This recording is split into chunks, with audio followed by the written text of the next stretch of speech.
I have the very talented, award-winning singer-songwriter and my birthday twin, JP March Saxe. 23rd? Yeah. No way. Apparently us March Aries are connected in some way that I don't fully understand, but I've been told. I feel like we have a connection because we're both born on March 23rd. I know, and that's specifically March Aries. I know a lot. I know some good people born on March 23rd. Really? Also, Maren Morris's kid. Oh, wow. Yeah. Yeah, so we have a connection. I have an Aries tattoo. I don't believe in horoscope. I don't know why I got it, but I did. I don't have one tattoo that seems a little silly. Have you really lived? Exactly. So I know that we had to celebrate our birthday again during this pandemic. So what did you do? Well, in California, things were moving a little bit faster. So I at least got to have a small gathering without feeling entirely irresponsible. Okay, perfect. Yeah, I just stayed home and watched TV. That was basically my birthday. Happy belated. What did you watch? I watched a movie. I watched the whole series of Twilight. It's not a bad birthday. Oh, no, I love Twilight. Are you kidding me? It's my favorite movie. Edward is a good birthday buddy. Exactly. Edward. Yeah, Team Edward all the way. So your debut album comes out tomorrow. Thank you so much for letting me listen to it early. I felt very privileged and like bougie to be able to listen to it before anyone else. I felt very amazing about that. So thank you. You're so welcome. Thank you for listening to it. So it comes out tomorrow, Dangerous Levels of Introspection. And I have my favorites. So obviously if the world is ending. Okay, so I have, should I say three? Okay, if the world is ending, obviously I love that one. For Emily. Cool. And then Tension DMs. Tension. Wait, what'd you call it? Tension DMs. Is that what it's called? Tension DMs? Oh, it's just Tension. Oh, Tension. Okay, so you got a real exclusive file because that had weird letters after the track. Yeah, it did. Because those lyrics, I mean, round of applause. Because I felt every lyric in that song. I'm so glad. It's funny. Early outliers have been For Emily and Tension, so I wonder if that'll continue. Because that'd be cool. I love those songs too. Do you feel like you were able to show all sides of yourself in this one debut album? No.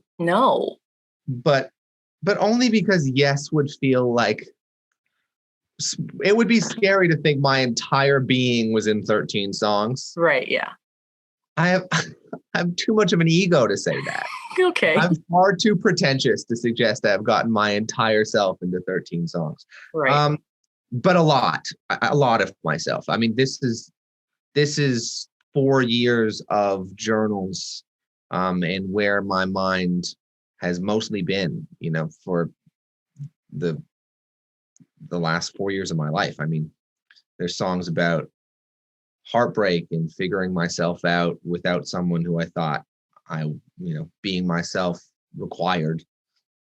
There's songs about finding new love and being awestruck and curious about, love looking like something that I never would have expected. There's songs like For Emily, like a hype track for my heartbroken friend, where I'm sharing, okay, here are all of the very, very bad ways I dealt with my heartbreak. Maybe don't do that. Yeah.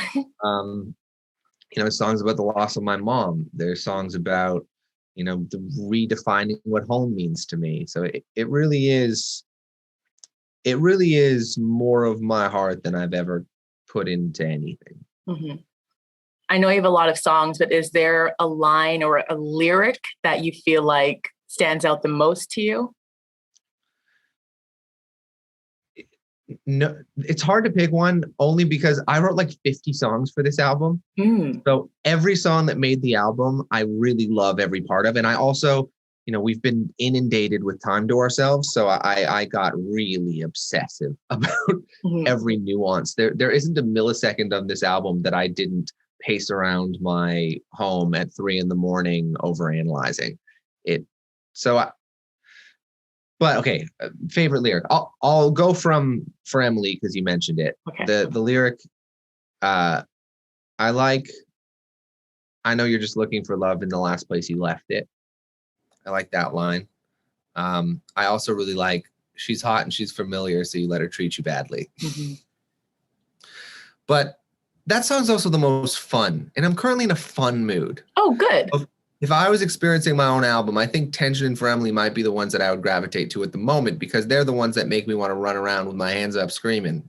Exactly. Whereas, if you caught me in 3 hours, I might be more drawn to Here's Hoping in 4:30 in Toronto and Dangerous Levels of Introspection, because, I'd be leaning harder into my nostalgia.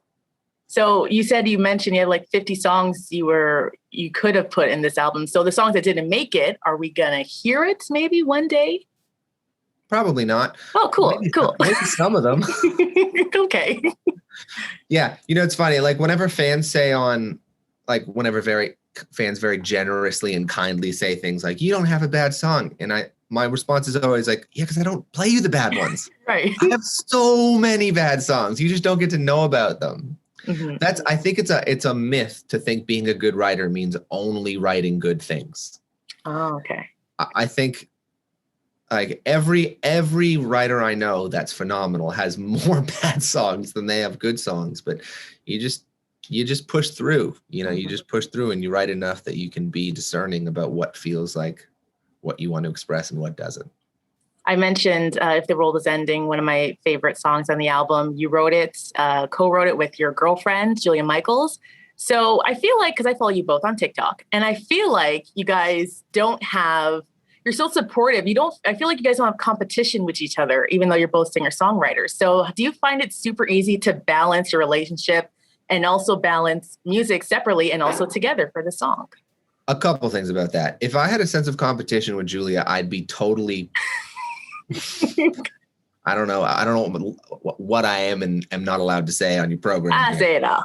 I would be if I had a sense of competition with Julia. She's the best songwriter on the planet.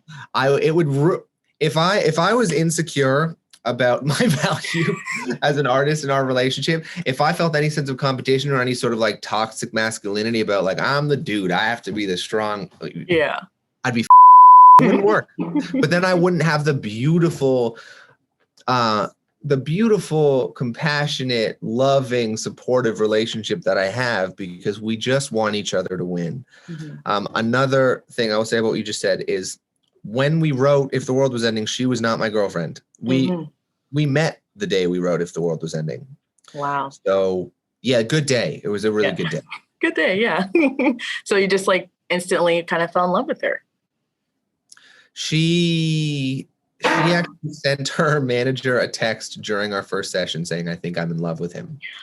Oh, that's so cute. I know. And then I asked her out that right after our session, I asked her what she was doing, and she said she was going out to get drinks with friends. And I said, you should invite me to that, which is, I think, the most confident I've ever been in any 3-second period of time. That's adorable. Thanks. So I know you're super busy and, getting ready to release your new album tomorrow. So what is one word to describe the entire album, which is very hard. I know. But one word to describe the entire album. Wordy. Okay. I mean, great lyrics. I'm extremely rambly. I do not do succinctness very well. Mm-hmm. I think my general approach to being a person is just to heart barf until something feels true and then stop. And I just need to surround myself with people who care about me enough that they won't take anything seriously until I get to the thing I actually mean, which is occasionally dangerous in interviews, but here we are. Well, thank you so much for joining me. I'm excited for everyone to hear the album tomorrow. And also, you're going on tour. You have 2 shows near us in Toronto, Montreal, and that could be the tour that people go to, the first one after this pandemic. So it's going to be a big deal for them. And yeah, so thank you so much for joining me on Fresh Radio. Thank you so much for caring and for listening to the songs. It means a lot to me that you are telling people about this album. I truly appreciate it.